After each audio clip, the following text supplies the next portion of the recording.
Hey guys, and welcome back to the Vapefold. Today we're going to be taking a look at the Joytech Delta tank, and I'm excited about this because this is actually what I use to vape almost every single day on right now. So let's get into it.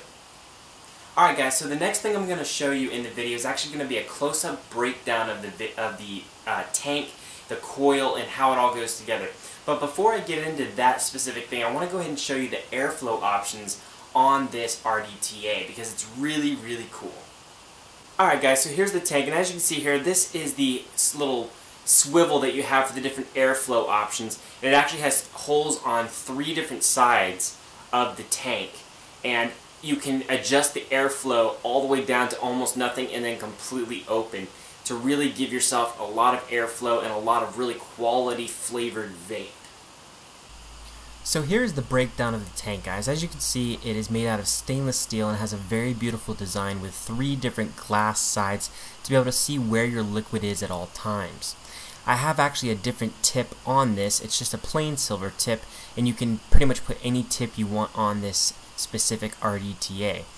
To take it apart, you simply twist the bottom off, making sure that the juice does not fall out, so make sure you have it on a little bit of an angle, and then it becomes 2 different parts. The tank actually can be filled all the way around your center pin there, which is your airflow where you would actually be sucking air out of. And this here is your coil. You can just twist to take it off. One thing you guys do need to remember is that when you take this tank apart to refill your juice, the coil almost always gets loose. So make sure that that gets tightened up every time you put it back on. And I tried to show you guys the actual coil here inside. I'm not sure if you could actually see it or not. However, that is the coil in there, and it is a 1.4 ohm coil in this Joyetech Delta tank. It's really simple, really cool. It's a nice little coil, and it burns well. Alright guys, so as I was talking about before, you simply twist the coil back into the bottom unit, which allows it to fire. And then you want to go ahead and make sure that you have your air holes adjusted the right way. And then you simply reassemble the tank with the liquid down so it doesn't fall out of the tank as you're tightening it, and then you can have the tip put on the very top of the tank, and that is as much as this thing comes apart.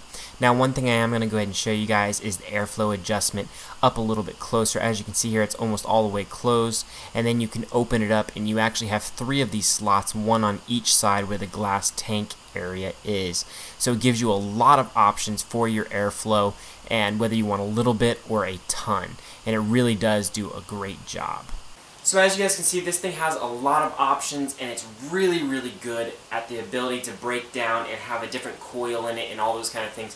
I will say that this specific tank, it does tap out at about 23 watts, and even going that high, usually it does burn the juice a little bit, so I would be very careful of that. However, it produces a lot of vapor and very good flavor from that vapor. I will say that I have a different tip on this tank than what it came with. It came with a plastic tip that's really tall, and it's black and plastic, and it just doesn't look that good. So definitely not what I would use on this tank, and that's why I went ahead and went with just a simple silver tip. In my opinion, it looks a lot better. I hope you guys enjoyed this episode of the Vapefold. If you did, please hit that like button and also subscribe to the channel for more awesome vaping videos, and I'll see you guys next time.